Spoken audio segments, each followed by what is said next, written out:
Folks, I want you to listen to what Rokana had to say, which makes a lot of sense. But more importantly, why is it that we are not stressing the great economic messages? Are 11 days or 13 days too late to do it? I don't think it is. Listen to what Michael Steele has to say, and then we'll take it on the other side, because it is rather important. We've got such a simple case to make. We're bringing manufacturing home. We're actually helping the working class. They're running on Trussonomics. They're literally running on what bankrupted the British. They're saying that they want tax cuts. They're saying they want to cut Social Security. How are we not winning the economic argument when they're running on exactly what Britain did? Got a point. 13 days until the midterm elections. So how about making it more? While Republicans are hitting Democrats hard on the economy and inflation, experts don't expect Republican plans to even help. The New York Times reporting, quote, many economists say some of what Republicans are proposing, tax cuts for high earners and businesses, could actually make price pressures worse by pumping more money into the economy. Mr. Capehart, if Democrats' message is as simple as Congressman Khanna told me, why don't they talk about it more? I mean, if senior citizens realized Social Security was at risk, if people who couldn't make ends meet knew that Republicans want to cut taxes for high earners, they would be certainly feeling a lot better about the Democrats' message. Well, sure, but I think the problem is it's not like the administration or the president isn't talking about all of these good economic numbers and good economic news. It's just that people aren't listening. You have an entire television network somewhere else on the dial that won't even cover any of this stuff. And then you look at the public opinion polls, and when folks are asked, who do you trust with the economy, they say Republicans. Now, a lot of that has to do with pain at the gas pump, which is not, I'm not discounting that at all. High inflation. These are all things that hit folks right in the pocketbooks and the wallets immediately. So when they hear that unemployment is the lowest it's been in 40 years at 3.5%, that there's been record job creation, that one thing I thought you were going to bring up, Stephanie, was a couple weeks back, the largest in cost of living adjustment in Social Security in 40 years at 8.7%. And no, the only way I know about it is because I saw a little news blurb in the Washington Post, but none of this gets out of there. But I'm going to push back on you because I want to give you some numbers. Right now, Republicans are flooding the airwaves with advertisements specifically about inflation. They have spent $53 million on it. Democrats have only spent $10 million on it. And on the economy, Democrats are being outspent $16 million to $5 million. So we can't just say, well, Democrats are trying to talk about it. You know, they've got Fox News against them.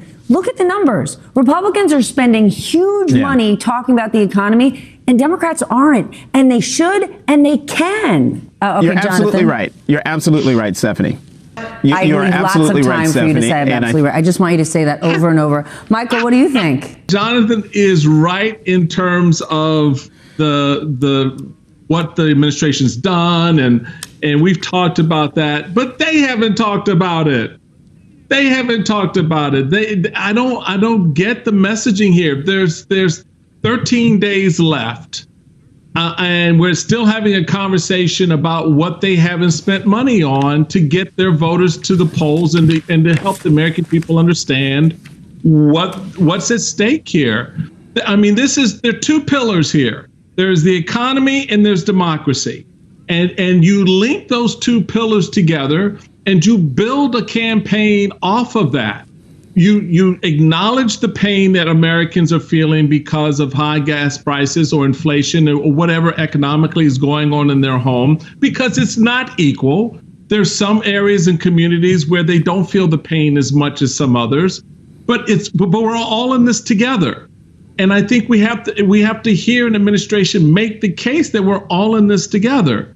And the second and equally important part is the reason we are all in this together, to feel the economic pinch sometimes and to feel the stress and strains of economic growth coming out of COVID, is because we are a country that's united. E pluribus unum. We just went through a horrific event on January 6th, when some of our country thought less of the rest of us.